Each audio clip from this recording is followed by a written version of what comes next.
सर्दियाँ जितनी सुहानी होती है उतनी ही परेशानी भरी भी हो सकती है। ऐसा इसीलिए कह रहे हैं क्योंकि शरीर स्वस्थ है और अच्छी दिनचर्या है तो मौसम का आनंद लिया जा सकता है। नमस्कार, बहुत बहुत स्वागत है आपका नादी स्पेशल में। मैं हूँ आपके साथ अस्मिता और आज बात करेंगे हार्ट ब्रेन पर ठंड के अटैक की। जी हाँ, आपको बता दें कि मौसम जो है काफ़ी ज़्यादा सुहाना हो रहा है और सर्दी के मौसम में जब जुकाम जकड़ लेता है उस वक्त सर्दी का सारा मज़ा ही किरकिरा हो जाता है। लेकिन इस बार सर्दियों का सीजन जैसे जैसे बढ़ रहा है वैसे वैसे हार्ट अटैक और ब्रेन हैमरेज के मरीजों की संख्या भी लगातार बढ़ रही है। अस्पतालों की इमरजेंसी में रोज नए मरीज आ रहे हैं, कई मरीज बेहोशी की हालत में पहुंच रहे हैं। ऐसे मरीज की कभी कभी जान पर भी बनी आती है और ऐसे में उन्हें भर्ती करके इलाज करना पड़ता है। जो युवा अधिक स्मोकिंग और शराब का सेवन करते हैं उनमें हार्ट अटैक और ब्रेन हैमरेज की शिकायतें आ रही है। लगभग 20% युवा ऐसे हैं जो स्मोकिंग और शराब दोनों का सेवन करते हैं और 10% युवा ऐसे हैं जो तनाव में रहने के कारण उनको बीमारी से अटैक आता है। 10% युवा ऐसे हैं जिनका कोलेस्ट्रॉल हमेशा बढ़ा रहता है। ऐसे में हार्ट अटैक और ब्रेन हैमरेज होना स्वाभाविक हो जाता है।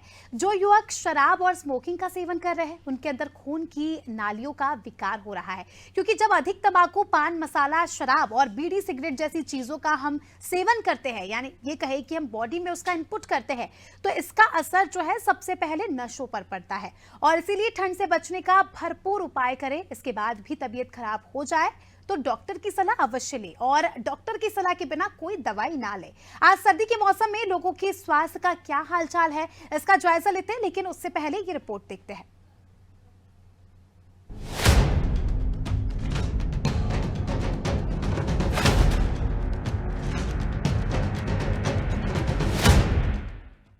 कड़ाके की ठंड, कॉलेज प्रशासन अलर्ट मोड में आ गया। इस समय ज्यादातर बेड सांस, सर्दी व खांसी के मरीजों से भरे हैं। वहीं ओपीडी में हृदय रोग से पीड़ित रोगियों की संख्या भी बढ़ गई है। चिकित्सक के अनुसार सर्दी में रक्त दबाव प्रभावित होने से हार्ट अटैक का खतरा काफी बढ़ जाता है। ठंड में रक्त प्रवाह पर सीधा असर पड़ता है। धमनियों तक रक्त प्रवाह को सुचारू बनाए रखने में, हृदय को पंप करने में ज्यादा मेहनत करनी पड़ती है। ऐसे में हार्ट के साथ साथ ब्रेन स्ट्रोक का भी खतरा बढ़ जाता है। ये शीत लहर के कारण है। सर्दी में नमी बढ़ जाती है और हवा का दबाव कम होने से धूल, धुआं व अन्य प्रदूषित तत्व वातावरण में शामिल रहते हैं। इनके कारण सांस व खांसी के मरीजों की समस्याएं बढ़ जाती हैं। हृदय रोग का कारण दिन रात के मौसम में अंतर ज्यादा होना भी है, जिसके चलते कई बार ना चाहते हुए भी लापरवाही हो ही जाती है। इस बार सर्दी में मरने वालों में 25 से लेकर 45 साल तक के 26% की मौत हार्ट अटैक से हुई है। न्यूरोलॉजी और BIMR में 30 दिनों में ब्रेन अटैक से मरने वालों में 28% युवा है। इस मौसम में युवाओं में अटैक आने का प्रमुख कारण देर रात में खाना पीना, स्मोकिंग करना और अत्यधिक सर्दी में भी व्यायाम करना है। युवाओं को लगता है कि सिगरेट पीने से बदन में गर्मी आएगी, जो उनके लिए हानिकारक है। यही हार्ट अटैक का कारण बनता है। ब्रेन अटैक पहले बुजुर्गों की बीमारी मानी जाती थी, लेकिन अब युवाओं में भी ब्रेन अटैक के मामले सामने आ रहे हैं। युवाओं में ब्रेन अटैक का कारण fast food, junk food, smoking और मोटापा है। जिन मरीजों को कोरोना हुआ था उनमें खून गाढ़ा होने की शिकायत ज्यादा आ रही है। इसके कारण ब्रेन अटैक युवाओं में देखने को मिल रहा है। जनवरी माह में 12 दिन सीवियर कोल्ड डे और 2 दिन कोल्ड डे में गुजरे। इस दौरान हार्ट अटैक और ब्रेन अटैक के मामले बढ़ गए। यही मौत का कारण भी बन रहा है।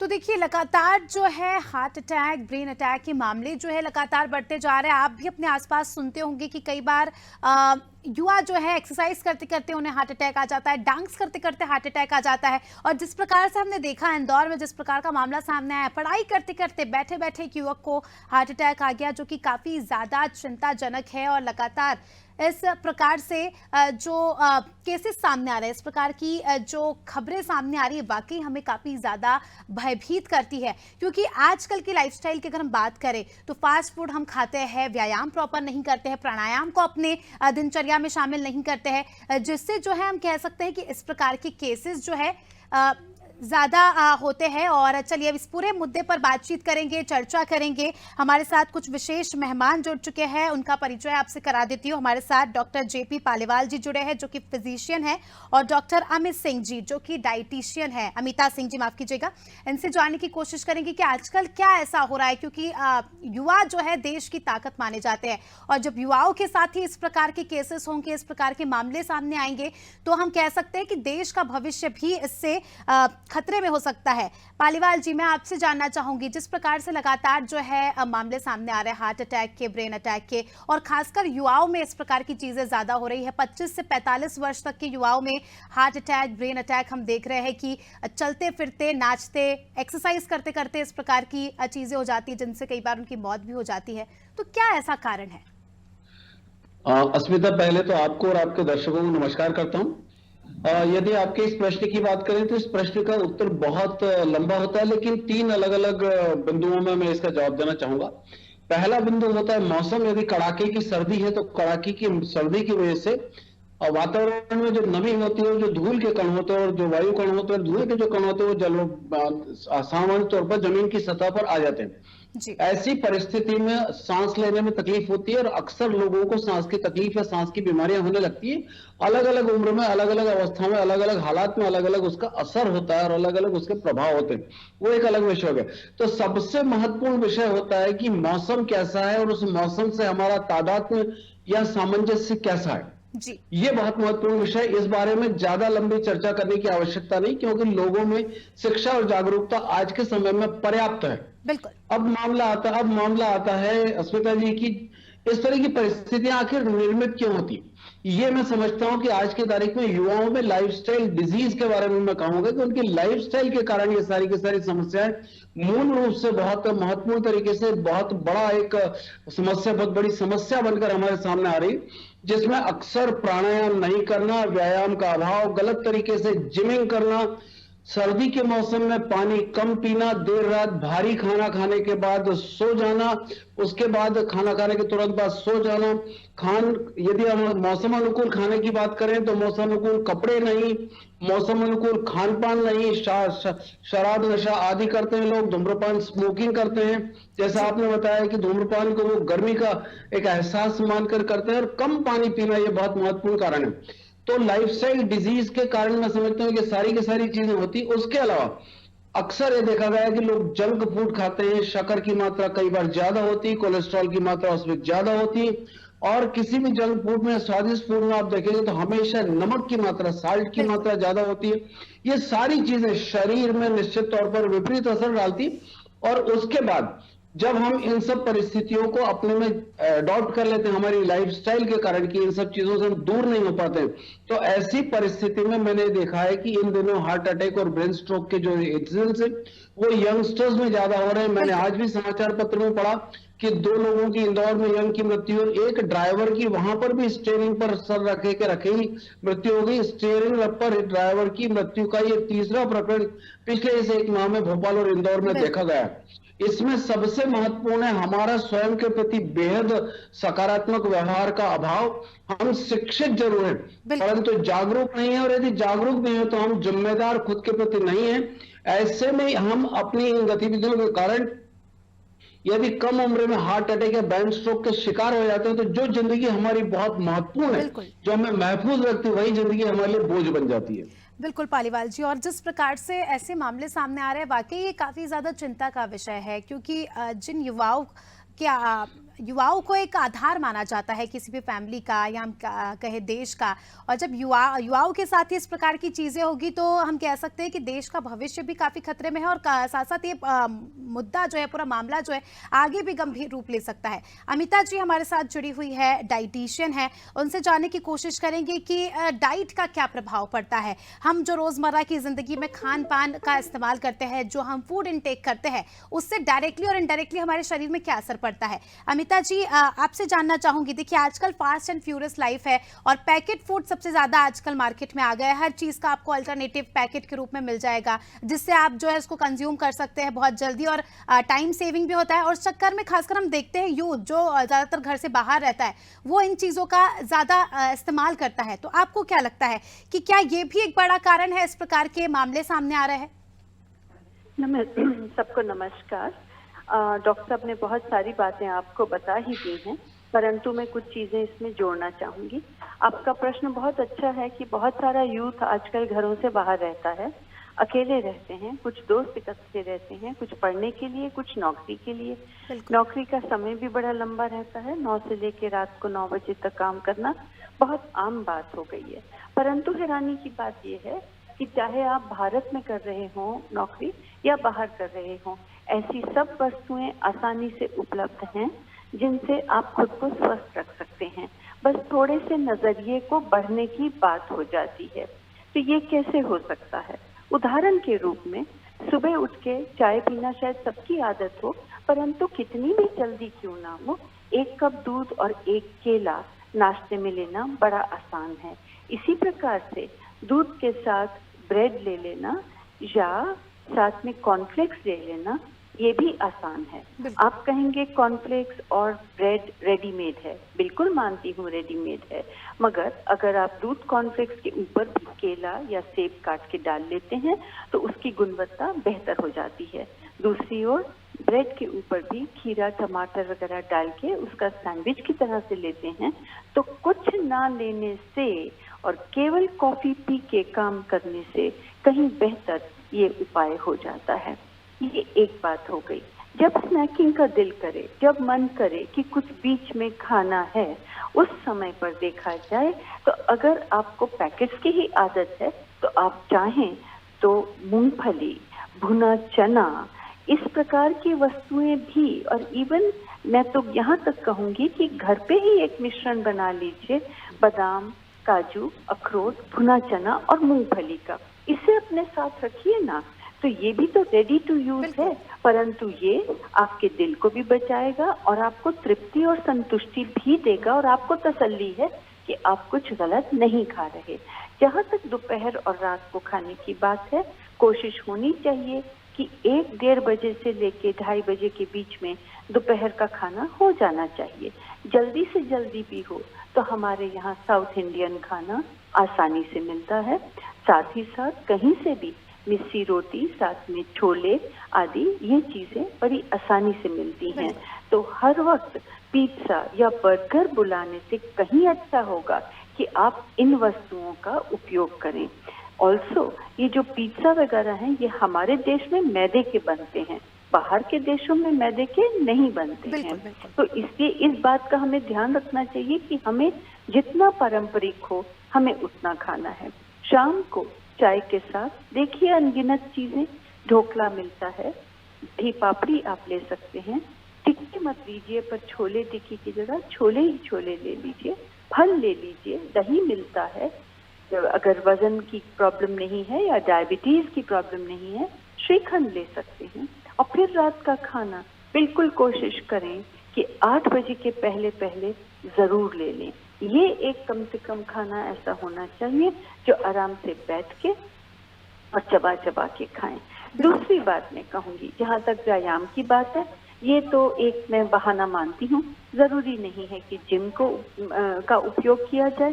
सुबह उठ के अगर आपके पास एक कमरा भी है तो आपके पास नेट पे बहुत सारे वॉकिंग वीडियोस आते हैं, उन्हें ऑन करके और आधे घंटे की वॉकिंग करना, कम से कम 2 लीटर पानी रोज लेना, और कोशिश करें कि काम करते करते भी हर 1-2 घंटे में उठकर खड़े हो जाएं, थोड़ी मूवमेंट रखें, तो आप आसानी से स्वस्थ रह सकते हैं। बिल्कुल।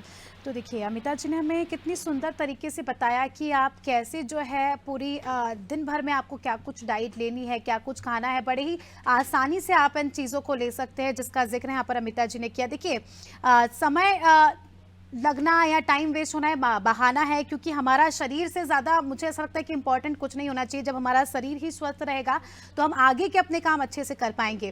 पालीवाल जी, आपका रुख करना चाहूँगी। आपने मौसम का जिक्र किया, आपने कहा कि मौसम एक बड़ा फैक्टर होता है इस प्रकार के मामलों में, और जिस प्रकार से हम देख रहे हैं कि कोल्ड वेव्स चल रही है, ठंड का अलर्ट लगातार मध्य प्रदेश में भी मौसम विभाग जारी कर रहा है, ठंड एक अचानक से बढ़ रही है। ऐसे में इस मौसम में हमें किस बात का ध्यान रखना चाहिए? क्योंकि जिन युवाओं को हार्ट अटैक आया या ब्रेन अटैक आया, तो डॉक्टरों ने उनकी रिपोर्ट में कहा है कि उनका कई बार खून गाढ़ा हो जाता है, जिसकी वजह से इस प्रकार की इस प्रकार की केसेस हमारे सामने आते हैं। तो क्या वो चीजें होगी जो खासकर इस मौसम में हमें ध्यान में रखनी है? बहुत सुंदर प्रश्न है स्मिता जी आपका।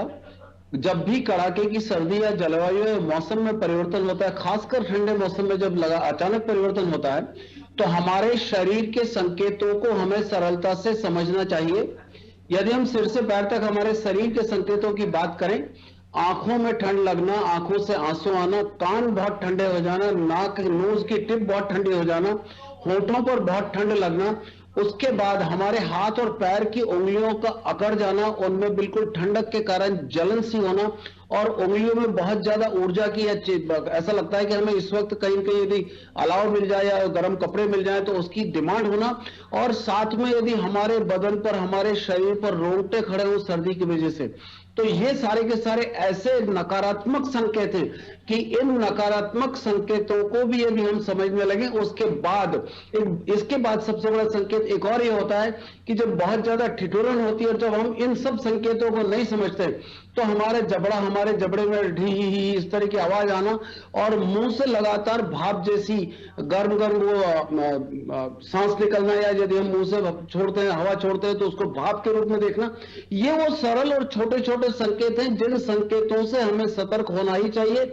ये शरीर के कड़ाके की ठंड में वो नकारात्मक संकेत हैं जो आपको आगाह कर रहे हैं कि आपका शरीर इस तापक्रम से, इतने कम तापक्रम से सामंजस्य स्थापित करने में और अपने आप को सुरक्षित रखने में नाकामयाब है। लेकिन लोग इन संकेतों को नहीं समझते हैं, और उसके बाद जब कभी कुछ और बात आती है तो कॉफी पी लेंगे, गर्म कुछ और खाना खा लेंगे, या शराब का सेवन कर लेंगे, सिगरेट पी लेंगे। यदि सर्दी के दिनों में हम देखेंगे, तो मैं आपसे सिर्फ यही कहना चाहूंगा कि प्रत्येक व्यक्ति खुद अपने आप से पूछे प्रत्येक शाम को कि आज उसने सुबह से लेकर शाम तक कुल कितना पानी पिया, तो वो खुद ये बताएगा कि उसके पानी की मात्रा आधा किलो या 600-700 ग्राम से ज्यादा नहीं होती है। और साथ में जंक फूड खाना या हेवी मील लाना। तो एक तरफ हम सर्दी के संकेतों को नहीं समझ रहे हैं, दूसरी तरफ हम सर्दी से शरीर के अंदर की फाइटिंग कैपेसिटी को कम कर रहे हैं। तो ऐसे में निश्चित तौर पर सबसे पहले यदि कोई बगावत करेगा तो मस्तिष्क करेगा, हृदय करेगा, स्वाभाविक रूप से करेगा। बिल्कुल। तो देखिए पालीवाल जी बार बार एक ही बात पर जोर दे रहे हैं, क्योंकि ठंड के दिनों में वैसे भी प्यास का अनुभव बहुत कम होता है, और हमारी लापरवाही के चलते मैंने तो कई सारे ऐसे युवाओं को देखा है जो पूरे दिन भर में 1 या 2 गिलास ही पानी पीते हैं और उनका हो जाता है। तो ये काफ़ी ज़्यादा छोटी छोटी बातें हैं, लेकिन ध्यान में रखने वाली बातें हैं। हमारा शरीर जो है हाइड्रेशन की बहुत ज़रूरत होती है, पानी की बहुत ज़रूरत होती है, और अगर आप उसको ही नहीं करोगे, आप उसको ही स्किप करोगे, तो डिहाइड्रेशन से इन सारी चीज़ें होगी और खामियाजा जो है पूरे परिवार को इसका भुगतना पड़ जाता है। अमिता जी, आजकल की अगर हम देखें डाइट, अगर युवाओं की डाइट की बात करें या कॉमनली अगर हम डाइट की बात करें, तो उसमें अगर कुछ चीजें सबसे ज्यादा देखी जाती है तो शुगर इंटेक, जाने अनजाने में हम इतना शुगर इंटेक कर लेते हैं जो कि जरूरत से कई जगह ज्यादा रहता है। सॉल्ट इंटेक, जिस तरह से डॉक्टर साहब ने भी जिक्र किया था कि सॉल्ट इंटेक भी हम इतना कर लेते हैं कि हमें कुछ अंदाजा नहीं रहता स्वाद के चक्कर में, और फैट इंटेक। तो ऐसे में जब हम कुछ भी खाएं तो इन सारी बातों का किस प्रकार से ध्यान रखें, कौन से ऐसे फैट्स होंगे जो हेल्दी फैट्स होंगे, और किस प्रकार से, क्योंकि कई सारे लोग ऐसे होते हैं जिनको शुगर की क्रेविंग होती है, सॉल्ट की क्रेविंग होती है, तो ऐसे में इसका क्या एक और सप्लीमेंट हम कह सकते हैं कि हो सकता है?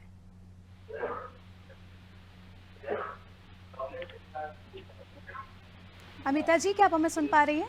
हाँ, थोड़ा सा रिपीट कर देंगे, थोड़ा ब्रेक आ गया था। जी, मैं ये कह रही हूँ, आजकल की लाइफस्टाइल जैसे हम देख रहे हैं, शुगर और सॉल्ट इंटेक इतना ज़्यादा हो जाता है कि हमें जितनी हमारी बॉडी को नीड होती है उससे ज़्यादा ही हम कर लेते हैं, और हमें इस बात का अंदाज़ा भी नहीं होता। साथ ही फैट्स की भी अगर हम बात करें तो जाने अनजाने में हम इतना फैट इंटेक कर लेते हैं कि हमें समझ ही नहीं आता है कि ये इतनी सारी क्वांटिटी आ कैसे रही है। तो ऐसे में इन सबको बैलेंस कैसे कर सकते हैं? जी, बता रही हूँ। देखिए, एक बात मैं आपको बता दूं, हैरानी की बात यह है कि जहाँ तक नमक की बात है, आप अगर मतलब कुदरती खाना खाते हैं तो उसमें नमक की मात्रा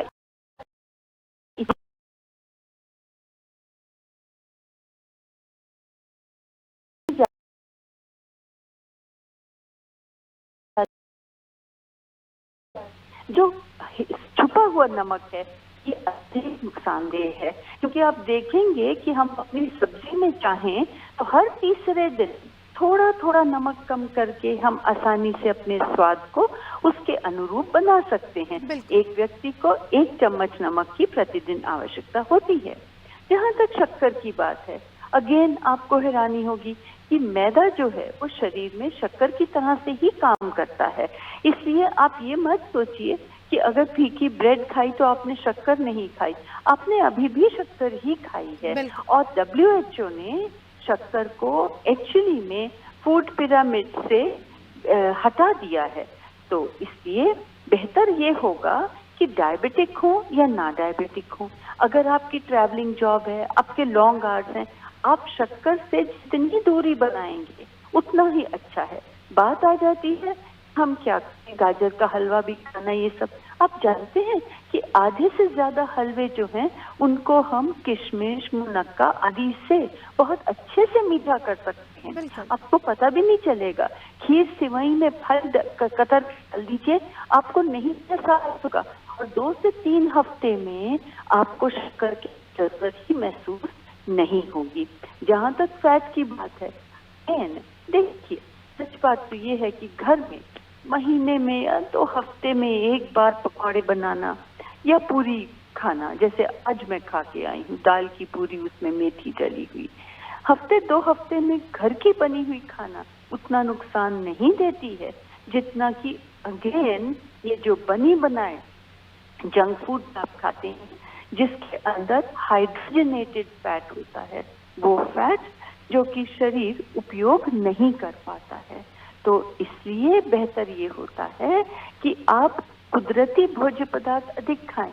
ये जो चीजें हैं, शोषागिरी की कहें या आर्टिफिशियल चीजें हैं, हफ्ते में एक आध बार खा लिया तो शरीर टॉलरेट कर लेगा, परंतु रोज रोज अगर आपका सुबह का नाश्ता बिस्किट और कॉफी है या टोस्ट और कॉफी है, लंच जल्दी से 2 मिनट नूडल्स हैं, और अगर आपका शाम का चाय के साथ फिर से आपका टी या ये सब है, और फिर रात को मुश्किल से एक बार आपने खाना खाया, तो डेफिनेटली आपके अंदर बहुत अधिक मात्रा में शक्कर वगैरह जा रही है। और आप कहोगे कि मैंने तो डाली नहीं, ऊपर से नूडल्स मैंने खाए तो मैंने तो डाली ही नहीं है।